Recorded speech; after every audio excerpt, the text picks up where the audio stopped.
Casey Wandell. Welcome back, everybody. Welcome to the Carrie Croft Show. Jam and Jay Taylor, 92 Zoo coming at you. That was Simon Garfunkel, Feeling Groovy, behind Striper, Calling on You, and Peter Gabriel, In Your Eyes. Casey, it's so nice to have you here. Thanks, man. I'm honored to be here. You're the first. What cameras do I look in? You can look. You know what, Casey? Look at them all. Just look at them all. Own them all. Own them all. Wait, ready? 6-shooter. So I'm really pumped about this. I feel I'm like super excited. I had to do zero research on this. I've been researching this my whole life. But one thing that did come to me. Yeah. So some memories kind of organically came to me as I knew you were traveling here to sit with me. And the one that just hit me like a ton of bricks, I started to laugh, but then I also got that like kind of sadness in my stomach because when I think about it, I remember how I felt when I saw it at the time. So you and I were probably, yes, we were wee big, and the pony keg. Pony keg. Hey, watch it. Watch it. Don't steal my thunder. This is an awesome story. So we're in Lima. I'm probably, I would say, no older than 7. Yeah, I was young. Which made you... Like 4. Which made you about 6. Yeah. Almost 6. And we're at the Pony Keg, which is anybody from L-Town, you know what the Pony What up, 419? Cupid. What up, Big Refinery? What's up, I got you, Tank Plant. What's up, Reservoir? What up? I see you, dog. What up, Clyde Evans? You make it easy. Everybody all the way. There's the safe. What's up, Keystone Meat? What up, Pete D? Pete Dorley in the house. What up, dog? Joe Caprella, keep on repping that Anheuser-Busch, baby. So anyway, we're at the Pony Keg. And it's this, the Pony Keg's as big as this table, legitimately. Yeah. So they sell snacks, liquor, whatever. And they had that big ice thing that was huge. It's an ice machine. You could open it. The bags of ice. The big bags of ice. And so all of a sudden, I'm just minding my P's and Q's in the aisle, probably looking at wanting to get like a, lollipop or whatever. And I hear this like. Some Twizzlers. And I'm like, it was kind of, it was very insulated, but I was like, what is this noise? Can you do that? What was the noise?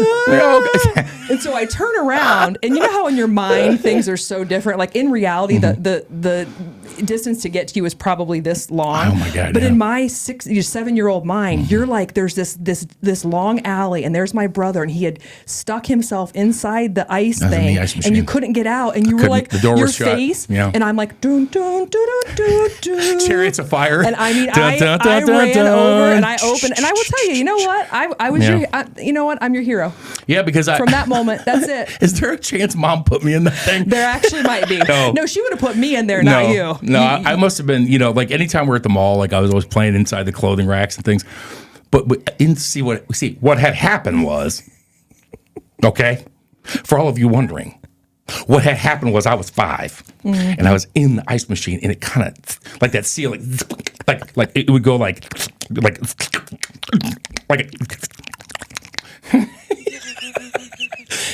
so that thing like this. I was like, oh shit, whoa, this ain't hello, whoa. Couldn't push the door open because it was like vacuum sealed. Carrie's like, I got you. I was like, thank you. You know what this is really just making me think? How did anybody in Lima ever think you had a coke habit? Because I just don't get it. Oh my God. Your energy level does not match. High on life, baby. Bliss on tap. Drink it in, snort it up. Let's do a shot. Let me do a shot. Okay, I'm ready. Oh my God. So Casey, how would you describe not only Doug Dorley, God bless Doug Dorley. R.I.P. Doug. I'm just telling you, Doug was the first one. Yeah. Do you understand that? What they said you were? Yes. I lived with him. This was oh no, I know. But post college. Yeah. Him and I were roommates. I was on WLIO Lima. Welcome back to the big board, everybody. I was a sportscaster for all of you out there. That's probably shocking to people who are hearing you for the first time. I had some delicious blonde highlights, but I digress. And this is someone, Doug Dorley, I'd known him since birth, and we were roommates, and we got into a little argument about God knows what. He goes, yeah, coming from I was telling him he needs a late... Doug, it's noon on a Monday. You just slow down on the Budweiser. Oh, yeah, coming from the biggest cokehead in Lima. And I went, what? Wait, what? He goes, everybody knows. I go, wait a minute. What do you mean everybody knows? For all of you, what makes this story good is I've never even seen cocaine other than Scarface, the movie. Say hello to my little friend. You know, there's a lot of coke in that movie. Probably baking soda. Props. I've never seen cocaine. I've never tried cocaine. So this zest for life, this animation, this boisterous love of giving me comes naturally. Well, it comes from years of trauma. Years of trauma. Oh, save me. Save me. Wait. The microphone's back in my forehead again. Hang on. Oh, there. Again. But that's what makes it funny.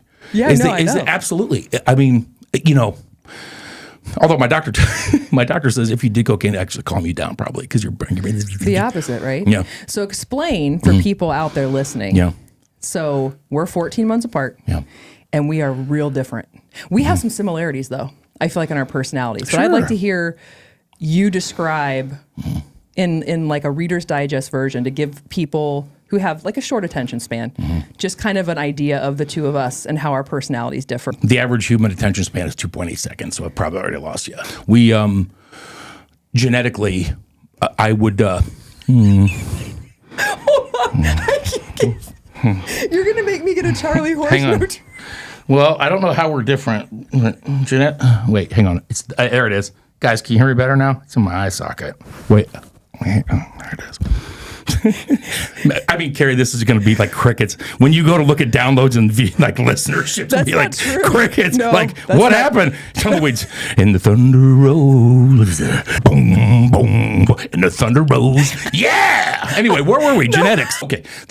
Yes. Carrie, So Carrie, as she said, we're 14 months apart, which means, you know, I was the old whoopsie daisy right after she was born. You know what I'm saying? Like, oh, how'd that happen? So I came out, and turns out I'm I'd say 98% like my mother's genetic side of the family, the Newtons. And Carrie would present herself more like my father. Okay. So we call it the Wandell and the Newton dichotomy. Okay. So Carrie I've always looked up to Carrie.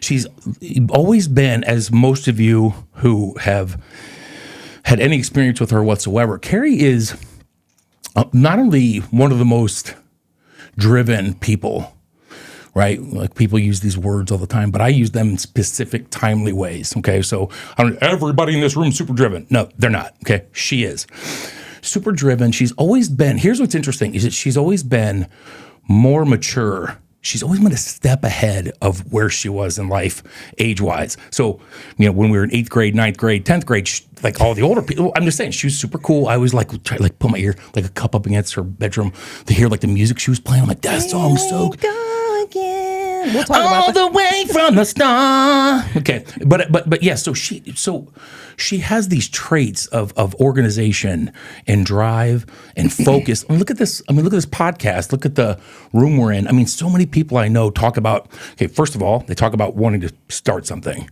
and maybe never do, or start something and then, as we all know, it's easy to fall off when things get challenging.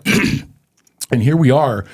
She started this podcast, and all of a sudden she has these incredibly entertaining and unique and inspiring guests and conversation, and then moves it from her house to this. Look at this. This room was made for me. This room was made for me. So yeah. So I have always been this just very out there, hyperactive, super creative, wanting to, and I don't know. Carrie's always been a role model to me in all the ways that you need to be in life, for sure.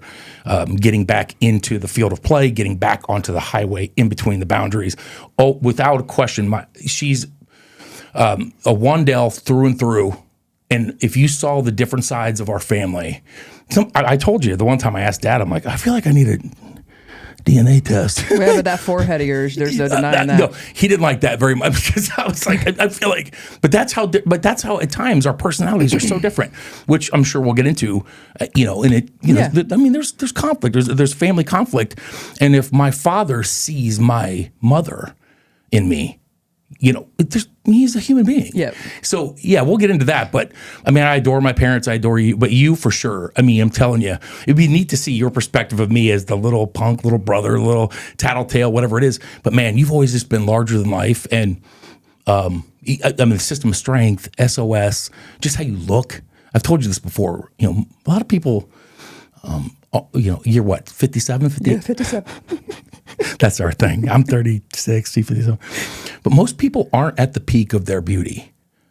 Like right now. They just aren't. You know, take a look at this catcher's mitt of a face. I mean, it looks like somebody took a catcher's mitt out of their basement from 1974, spit in it, oiled her up. Okay. Caught about 15, 16 good innings, laid her on the table, and there you go. Put a big mug on it right there, put a big wig, big giant forehead. You could sublease for drive-in movies. Anybody need a drive-in movie theater? Right here. Come on. Throw it on there. I'll sit still for 2 hours. No, I won't. Suck it up. Okay. But yeah, so there you go. So it is interesting. I wonder if anybody would ever think that we're brother and sister just by the way we look or our mannerisms together. I think yes. Because, okay, so you've described me.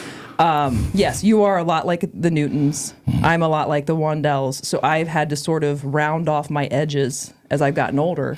And I think you had to sort of toughen your edges. That's the way that I kind of describe it. But as you look up to me, I look up to you too. Because I'm 6'1". Well, but in all seriousness, going back to what you said earlier about you're either running toward God or away from God, you know, I know that you've had a lot of internal struggle throughout your life. I mean, you've suffered, you know, and to me, that's been very hard to watch you not like you.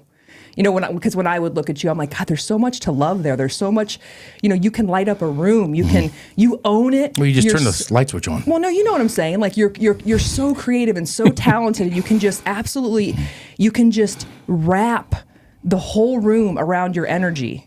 But you did not like you for a really long time, I think. I'm not sure, you know, I still struggle with that. Well, I think we all do to an extent.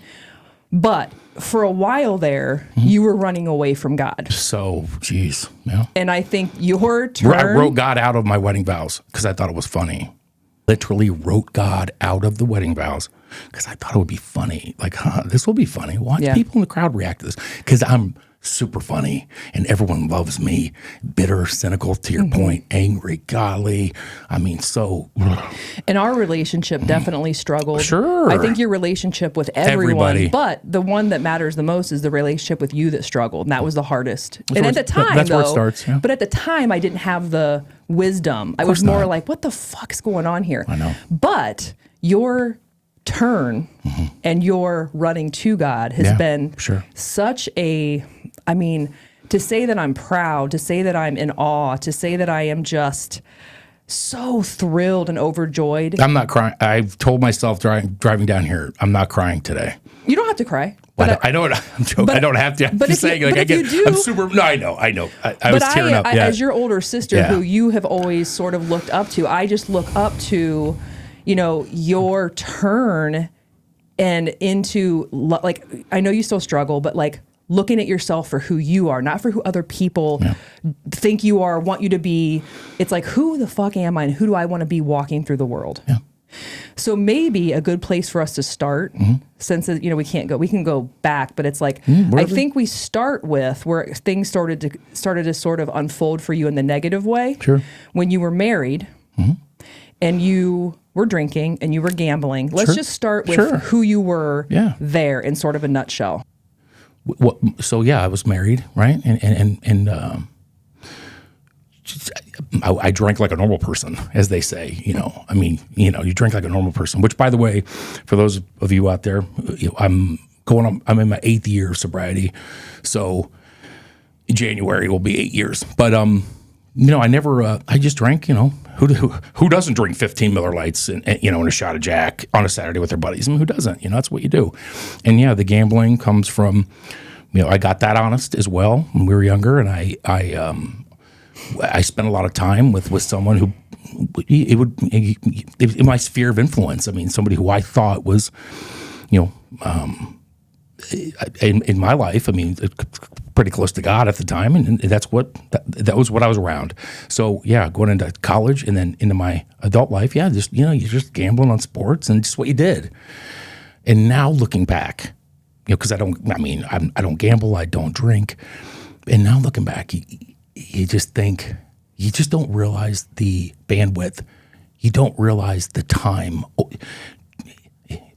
It's a cumulative effect, right? When you look back on what happened to my marriage or what was going on. Those were two of the most, they were just as toxic and awful as they possibly could have been.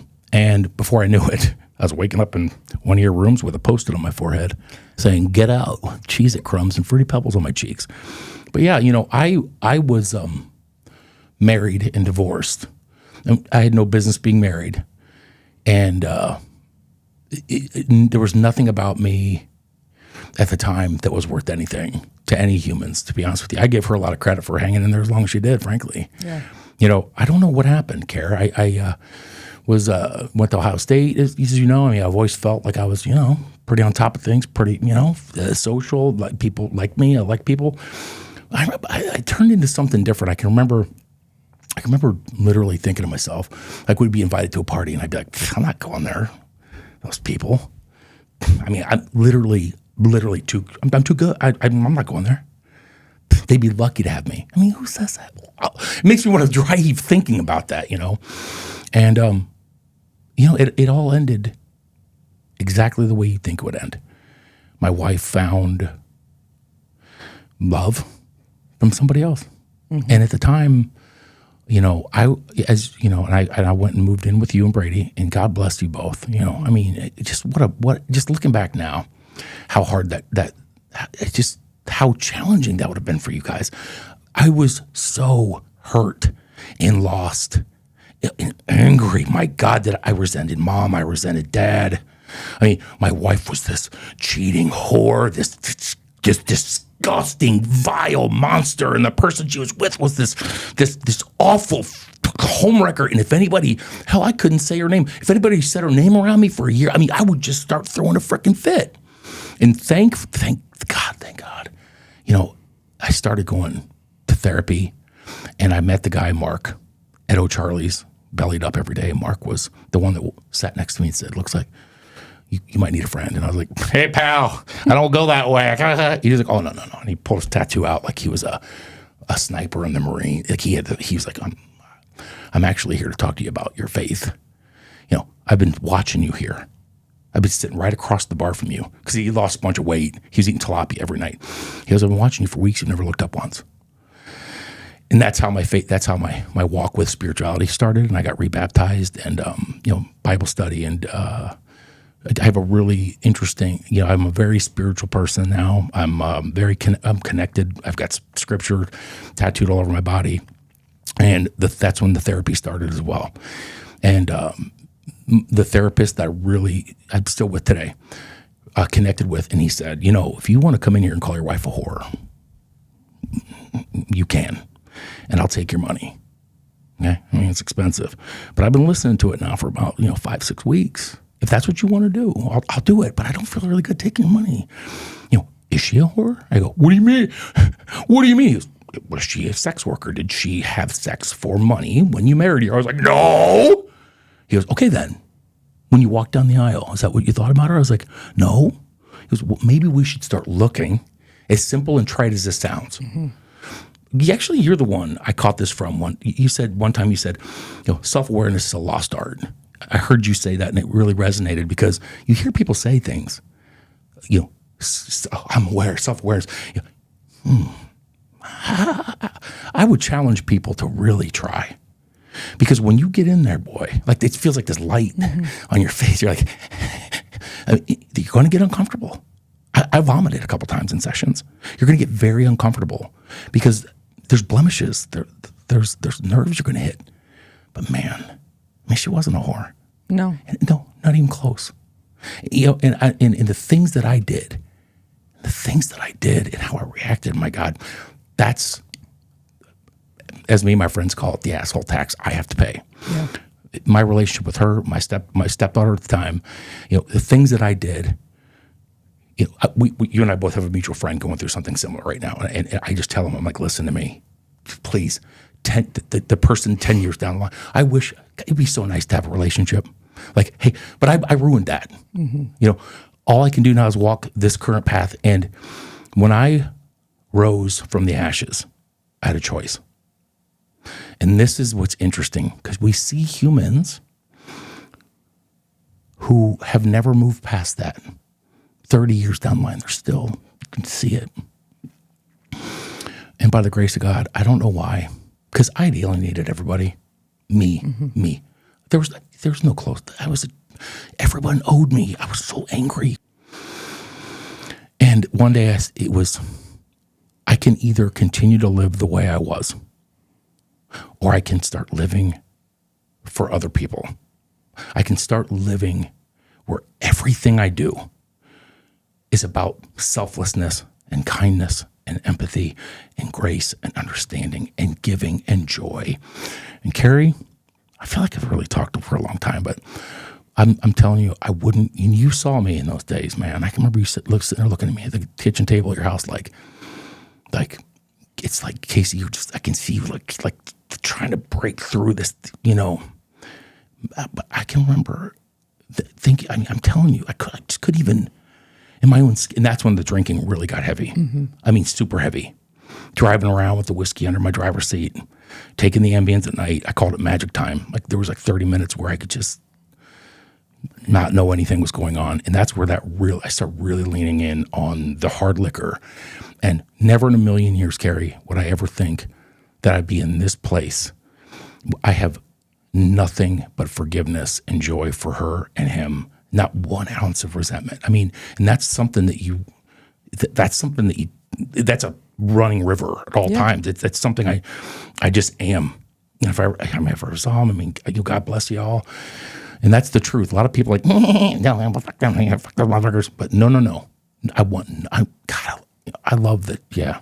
You know. Yeah, because it's also like drinking poison and expecting someone else to die. I mean, sitting with resentment and hatred and all the bad feelings, it only truly internalizes and harms you. They don't care. But it's hard. Oh, for sure it's hard. And what's even harder for people is to actually take the mirror. Yeah. No, I'm telling you. Take the mirror and just look at it. I know. And you were able to do that. Yeah. And by the grace of God, I mean, I was, clearly like, I didn't know what was going to happen there. It was a very scary time, very rock bottom time, I feel like, for our family. Well, I went to the hotel room with bad intentions. And had I not been afraid of guns and knives, I'm afraid of guns and knives. And storms. And storms. That's true. But that was, listen. Yeah. No, I can you imagine? I could, yeah. That's where I was. 6 billion, 7 billion people on the earth, whatever. And I was so alone. I felt so alone, and from nobody's fault except I went to Wapak, Ohio. I went to the Motel 6 at Wapak, Ohio on a Friday night with a bunch of pills and booze. And I remember the lady goes, "Oh, somebody's having a party." And I was like, yeah, something like that, And boy, I woke up that next morning, because I just, whatever. It took way too much of everything. I remember waking up like my face was on the dirty ass carpet and housekeeping. And that's when I called Mom. And I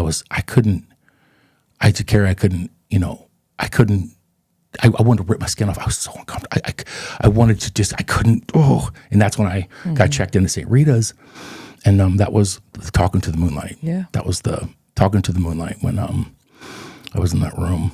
And I was like, man.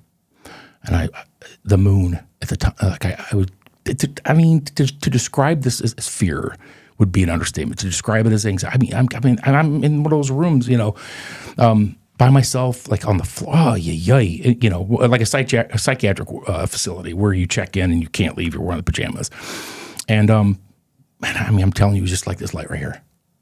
And you've heard me told the story, but it's true, If cynics can say, "Well, it's just the moon." Well, I'm aware of that, jackass. But okay, but it just sat there right in that little square, right up there. There's like a little 1 by 1 foot window right there in this moon, and it was like a flashlight, And I was shivering. She took my blood pressure was a mess, something over 220. It was bad, and I remember looking at the moon, and I remember I started to cry, but I started to laugh.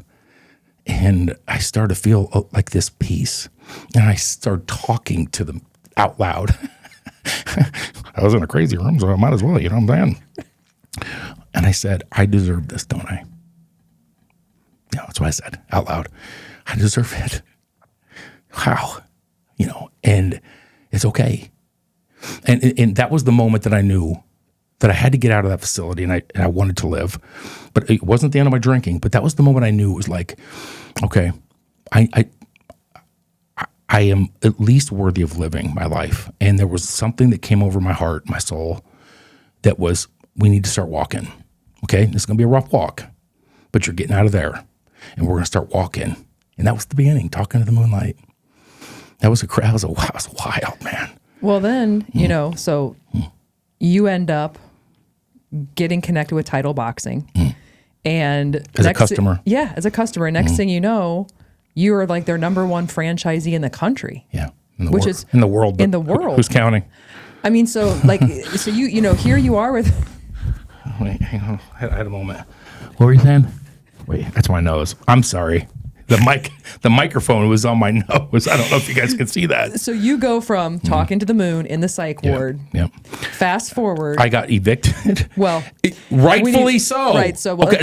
Listen, but I went up to that apartment that just coincidentally, I don't believe in coincidence, by the way. It was right across the street from that test kitchen. They just opened one there just to test it out.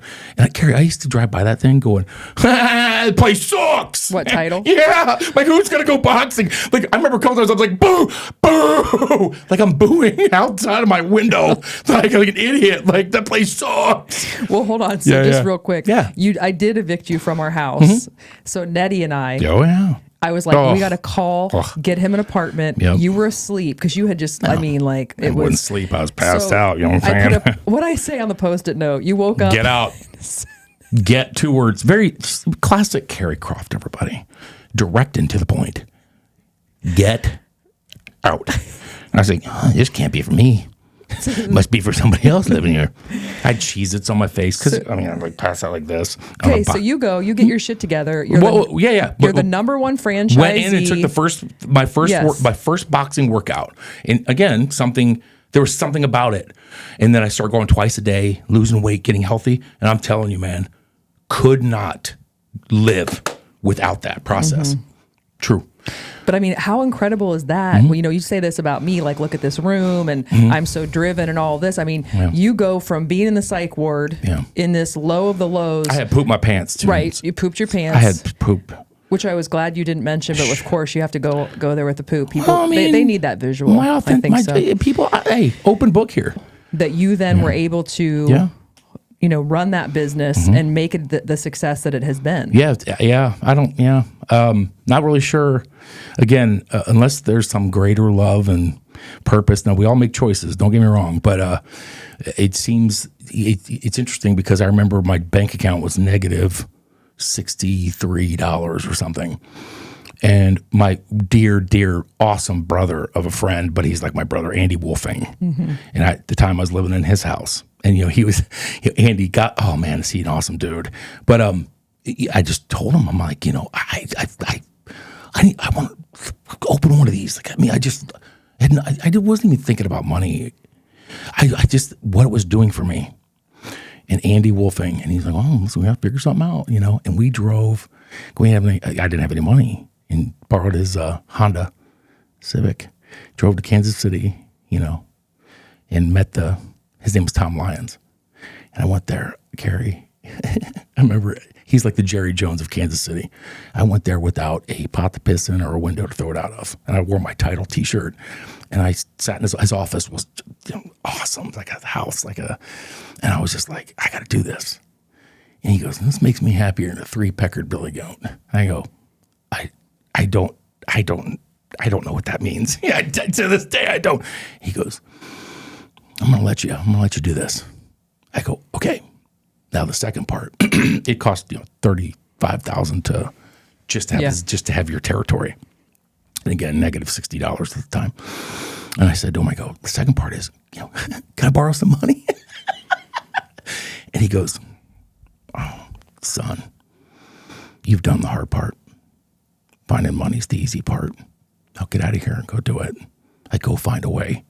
You've done the hard part getting here. I'm inspired. Like you have nothing. You have no. I had no business being there. The other people that were there were doctors, lawyers, investment brokers, and I went to Cleveland. Remember, I'd never been to Cleveland in my life. A lot of people don't know that in the Cleveland area. I went to Cleveland because the Polaris store, which I eventually took over from this guy, he was, in my opinion, bad representation for what the Title Boxing Club spirit, what it is. And, you couldn't ask for a better customer than me. I couldn't get a hello. I couldn't get he was very odd to me. And I just, honestly, not to be too cheesy, but I felt like it was something that I loved and adored, and it deserved more. And I asked him if I could open in Cleveland. And I went up to Cleveland. Never been there. I went to a Browns game once or twice. But I was up there, and the Panera Bread management let me sit in that Panera Bread and hand out one at a time. I was that guy. Hey, I'm opening this thing. And I don't know, man. I opened, and it all came together. And I've had eight of them. The largest franchise owner in the United States, in the world. That's something that's unique to me. That's something no one can ever take away. I've sold 2 of them. One of them right there in Powell I sold. And then, 6. We have 2 of them right now currently moving locations. And then 4 that are functional. It's been, Carrie, to say I don't even know really how to describe it. Mm-hmm. But it's been pretty cool, man. No, it's very commendable. Something else about you that I've always admired is so you can pick up the guitar and you can just play. You taught yourself to play the guitar. Mm-hmm. And then literally 3 months ago when you were looking for how, TikTok and how do I get on TikTok and all this, I'm like, remember those drawings, those Calvin and Hobbes? Casey used to draw these little Calvin and Hobbes things on a greeting card or something. And I just remembered they were really cute. And I just said to him 3 months ago, you used to draw, maybe you should draw some real, how you speed things up, make some drawings. And now all of a sudden your drawings are ridiculously good. Thanks. It's unbelievable. It's very talented. The Casey is the name of it. And now you're doing drawings on TikTok. Mm-hmm. It's amazing. No one can pick up. I can't even make a stick figure. Again, going back to what I said about compliments, and it's hard for me to take compliments. It really is. I struggle so badly with, thinking I suck at everything. I'm a fraud.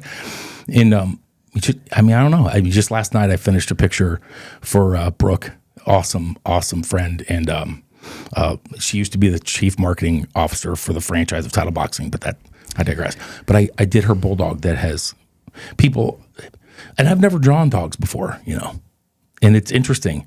And I got done with this thing at 1:40 in the morning because I have this weird thing when I start, I can't stop, and it took me. And her response, it's just my heart melts. And when I send it to her or when I post it, I'm like, is this thing you need? By the time I'm done drawing, I'm like, ugh. How many times have I asked, Carrie, is this postable? Or, but yeah, apparently people have, I'm turning it into people are ordering. Yeah, it's wild. People are it's going to be it's like a business, I've got 150 requests. It's crazy. No, it's awesome. I want you to do a little art installment in here. Yeah, I'm going to. Casey. It's really interesting how you can be from the same family, same genetic, makeup, and just be very, very different. Mm-hmm. So do you feel, going back to sort of the rough times, the self-loathing, the internal battle that you had with yourself, do you think if mom and dad would have been, if you would have been in a nuclear family and, dad would have came home every day with his briefcase and do you think that that would have dramatically changed everything? Or do you think that part of it is just sort of who your genetic makeup and who you are? Our genetics aren't everything. No. Right. Our path is our path. I get, it's interesting. You hear, what ifs, what if you turn left at Albuquerque, like Bugs Bunny always says. But it's interesting that we didn't, and Dad didn't come home with his briefcase. And right, wrong, or indifferent, Mom and Dad divorced. And this was back in the day and age where communication was through rotary phones And if you had a bad divorce, if you had a tumultuous divorce, even if you wanted to communicate with your kids at a high level, the ex-wife or whoever had custody of the kids could make it very challenging. So therefore, I don't have a lot of memories of dad at all, frankly, growing up. And I'm a boy, I'm a man. So it's not to blame dad, but the reality is I had to learn things from other influences.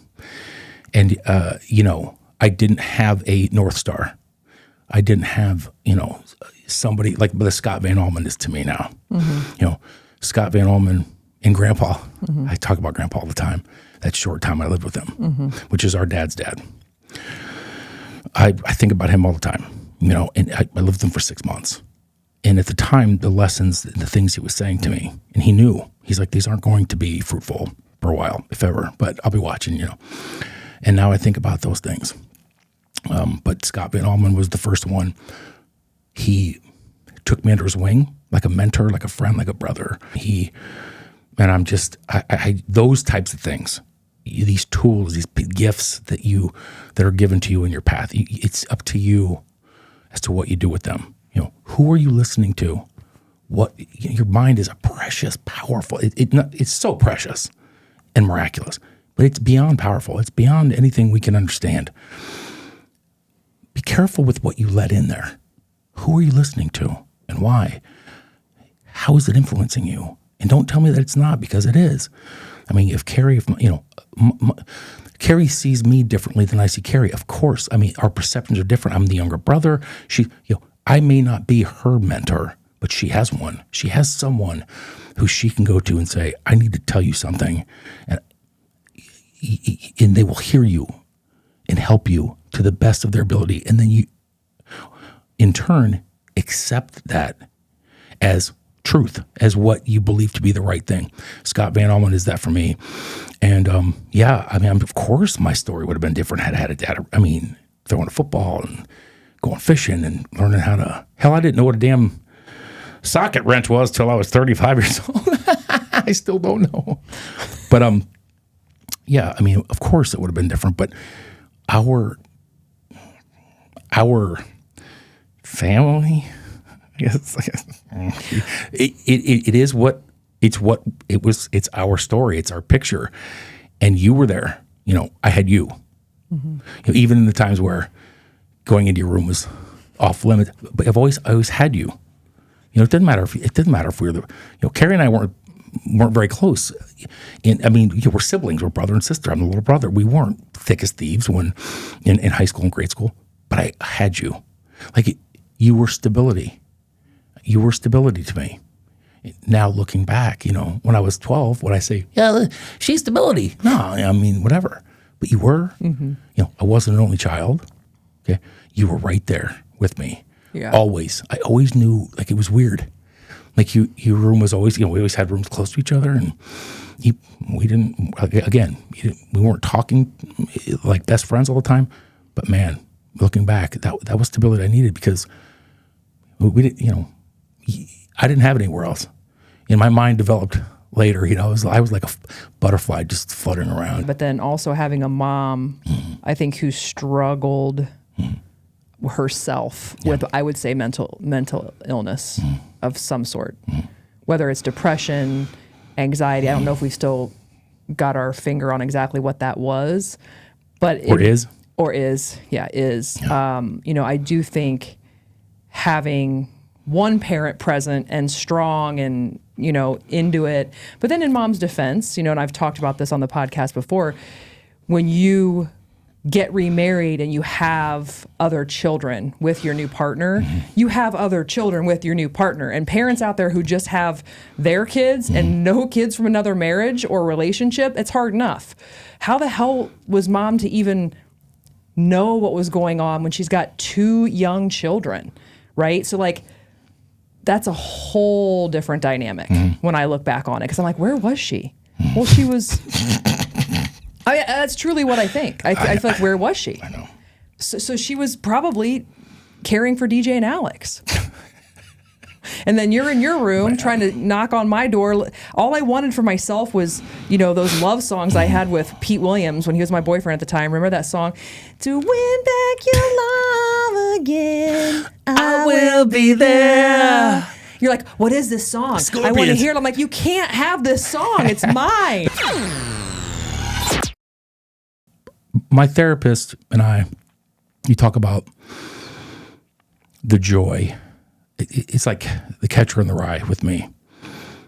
I'm so desperate to give. I'm telling you, when it comes to me and self-worth and value, no, it's brutal. But giving it to others, people around me knowing how incredible they are, it's a byproduct of the little boy inside of me that simply never received that. I wish I could give you some of mine. Some of your what? Your good looks? I'd like that too. No, I'm being serious. I think about that. Like, I know how much you struggle. And no one would ever think that. No, well, I know how much you struggle with yourself sometimes. And do you feel like this self-worth, self-love journey, do you feel like that you're building that muscle more? Or do you feel like it's something that kind of you have to like build yourself up, and then like, let's say you get around certain people in certain circumstances that trigger you and you start to feel those feelings?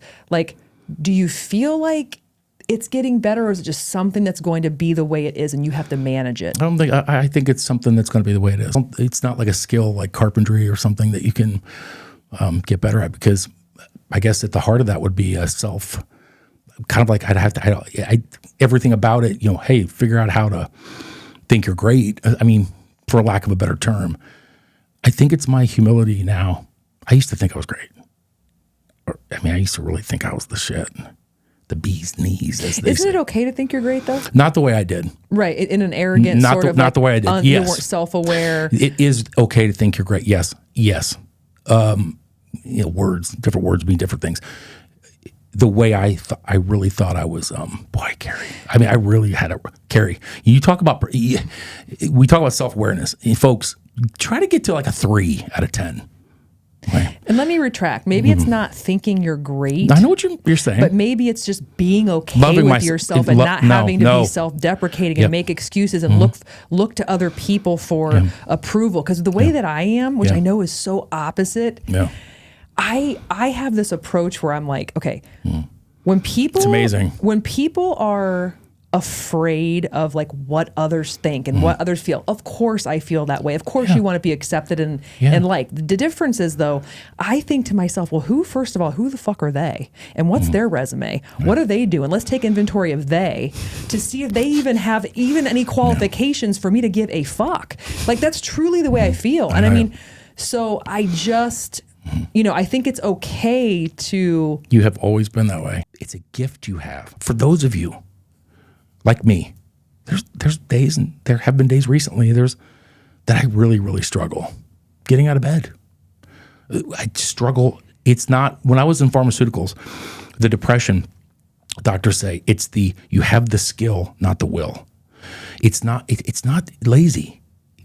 People just get up. Just get up and just get up and dominate the day, seize the day. Mm-hmm. It doesn't work like that with people who really are fractured inside. What people like this need are people like me to say, I am in the hole with you. So definition of empathy would be someone down in a deep hole. Sympathy is standing at the corner or standing at the edge going, oh man, it really sucks that you're in that hole. Empathy is climbing down and sitting next to the person in the hole and going, hey man, I totally get this. I totally get it. And those people need to know that there's people like me. That's why I'm so open with all my pain and all my suffering. And I'm so open. Carrie, this. People every day, it's like I can see light bulbs going off and they are attracted to me. They're like, you're so courageous saying that. I'm like, no, I'm not. But thank God it's helping you. Did something resonate? Talk to me. And they'll say, I did that. I was drinking a lot too. It's okay. I'm so flawed and trust me, our dad struggled. I mean, if there's one person in the world that's never laughed at one of my jokes, it's our dad. I mean, he just, okay, we just have butted heads. Everything, because I have so much of mom in me. But for years, I just was like, okay, I'll fight back. Fight. Like, I didn't understand what was going on. He's got a little boy inside of him, too. Mm-hmm. He has pain and hurt, too. And he struggles with that dichotomy with me. Okay? But I can't change the way I am. I used to want to change to be accepted by him. Okay? Now, I love what I am, what people see. I love people seeing all the flaws. I love talking about being sober, and I love all the just this crazy stories that I have, because I'm telling you, those are the people. Then they feel better. I get the chills. And once you feel better, then you can get up. Like, you just can't strong arm to people. I don't respond that way. No, I respond by watching you. Yeah, if it were that easy, everybody would. But I'm just saying, you have a gift. You got to remember, when you're around these people, system of strength, and your clients, and all, remember, like Grandpa would say, humans don't show their wounds. I won't show you their wounds. You got to search for them. And boy, is he right. You don't see anybody on Instagram or social media. You don't see anybody going, hey, take a look at me right here. I'm in jail for DUI. No, it's hey, here's my jail selfie. Hey, from the Wapak Motel 6. Hey, how about some pills? Hey, that's not how it works. Back to what you said about you and Dad, though, because what I noticed, your relationship with Dad's very interesting to me. Like, anybody's, when you're on the outside of something and you kind of know the people, I do think your inner child just dials up when you're around him. And so, like, not as much anymore. No, you've worked on it. Absolutely you've worked have. on toning it down Absolutely big time. Have. Which I think is good, and that's more like, because for him, I think that, that's just, you guys have such a. It's kind of like, it's different than Mom and I, for sure. It's my dad, and I'm a boy, and the boy needs his dad's approval. Oh yeah, needs his dad's approval. And I was a mama's boy. But why don't I need moms? You do. I think you've always known that you've had it. No, you're right. It's different. Now completely different circumstances. And now it's almost reversed. Yeah, it's different circumstances. Right. No, it's totally right. You're right. I mean, you listen. You are at a high level. Like, you're. God, Dane is so lucky, and you're. Oh, thanks. Oh, that's all I care about is Carrie, is being able to be a good and mom. And I see this with Matt Sabecki, Ryan Seitz, Brian Catini, Joe, our generation, my very close friends, are such incredible fathers. Oh my God. They are so in tune. They're not afraid to be connected emotionally and to ask and to be there. I highly recommend everybody go to AA meetings, one or two, even if you don't drink, because some of the greatest one-liners, some of the greatest experience are in those rooms. And that reminds me of what this guy would say, hey, my name's Bob and I'm alcoholic. I just wanted to say, remember, ain't nothing like pouring liquid depression on top of depression. It don't end well. I pass. And Dave, suffer with depression. Hey, so do I probably. I mean, who knows? But when you pour liquid depression on top of it, things get squirrely real quick. And alcohol is a sneaky, subtle, sexy thing. Now I feel like I'm unplugged from the Matrix. I see it now from a different perspective. It's almost like I see the devil going, no one else knows. I'm like, I know, it's right. It's crazy. It's crazy how embedded it is in everything. And it brings out the worst in everybody. Everything, all the time. Everything. My God, my ugliest moments, my ugliest days were when I was blackout drunk. I said, just all this pain and depression and hurt coming out at you, coming out of Dad, coming out of everybody, just humiliating to even think about. But my God, I haven't sent one apology text in almost 8 years. Not one, like, whoops. I dig it, man. So you're on TikTok doing your sober journey too. Yeah. So I think that for people out there who want to follow you, it's just Casey Wandell, right? That's right. The Not Today Express, TikTok. Baby. What's up now? Choo-choo. The conductor of the Not Today Express, because that's how it starts. So if anybody out there is struggling with the old booze, trust me when I tell you, I know it's not something you just want to walk into a room and tell people. Okay? So go ahead and feel free to throw me a message. Get on TikTok, Instagram. I'm telling you, man. Yeah. I'm here for you. Yeah. But I'm telling you, I've responded to over, I can't tell you how many. People just need a word of encouragement. That's what I do, like Tommy Boy, baby. It's a clip-on, you think? All right, Case. So you think people are going to want you to come back on the show? You think this is going to be one of many?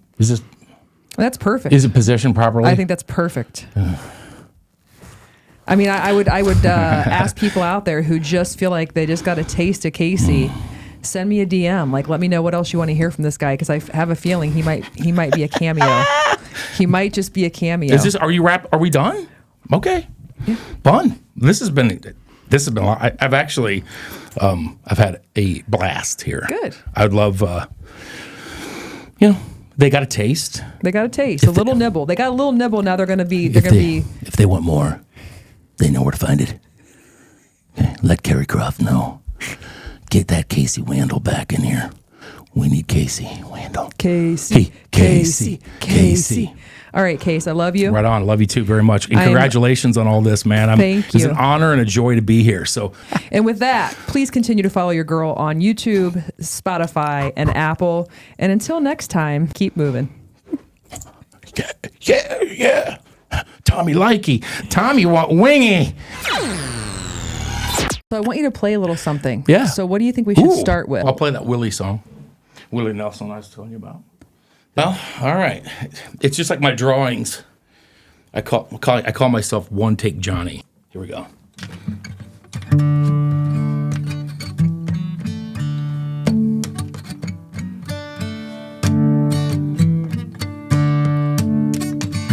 Well, hello there. It's been a long, long time. How you doing? How am I doing? Guess I'm doing fine. It's been so long, but it seems like it was only yesterday. Ain't it funny how your time slips away? How's your new love? How'd you love? Well, I hope he's doing fine. See, I heard you told him, I heard you said you'll love him till the end of time. Now that's the same thing you told me. You know, it seemed like yesterday. Ain't it funny how your time, it slips away? Now see, I've got to go now, I've got to go. I hope I'll see you round, but I don't know when, because I don't know when I'll be back in your town. Now you just remember what I tell you, because in time you're gonna pay. Ain't it fun how your time, it slips away? Oh, say, ain't it funny how your time slips away? Let's do another one. Okay. That's so good. Let's do another one. Let's do another one. Take a request, everybody. Jammer J. Taylor. Acoustic rock with Casey Wandell. Casey, not Picasso. Prolo told me that I can't sing worth a bag of poop. Okay? So this is for you, Joe, because I know I can't sing. Okay? I'm not trying to be the lyricist. Okay? Don't worry about it, Joe. I love you, Joe. It goes like this.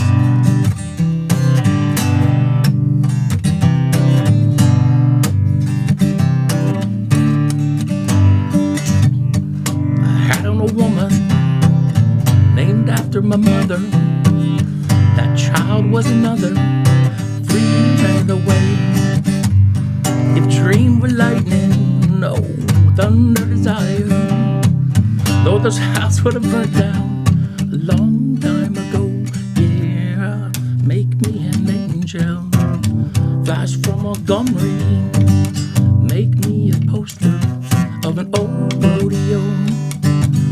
Just give me one thing I can hold on to believe in this living, just a hard way to go.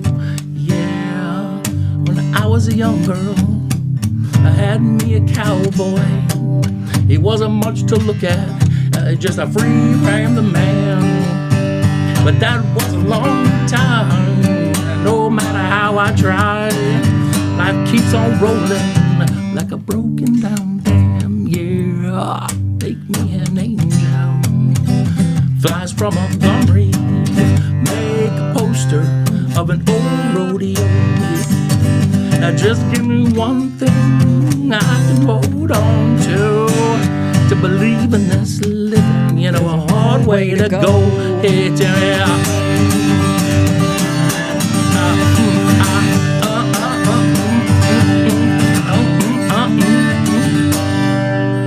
flies in the kitchen, I can hear them buzzing.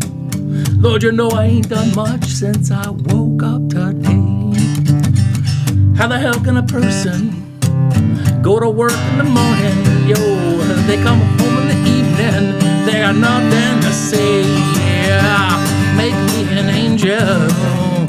Flies from Montgomery, big poster of an old rodeo. Now just give me one thing I can hold on to believe in this living, you know, a hard way to go. To believe in this living, this is a hard way to go.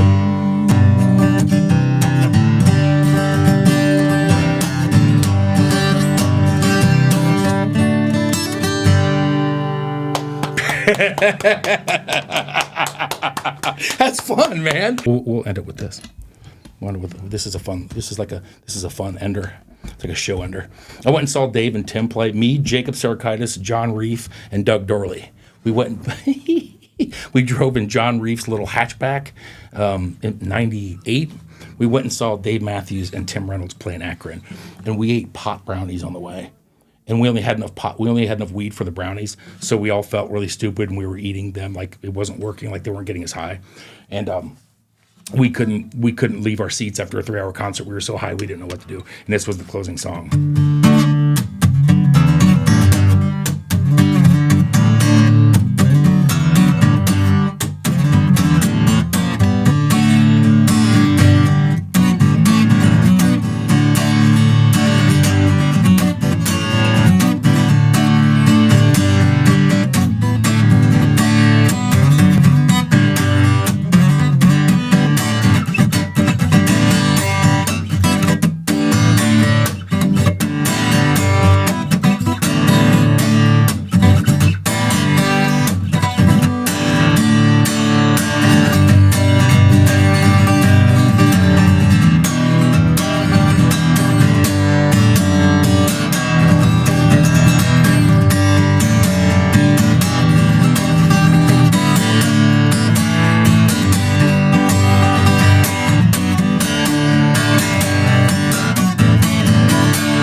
Right on, man. That was fun.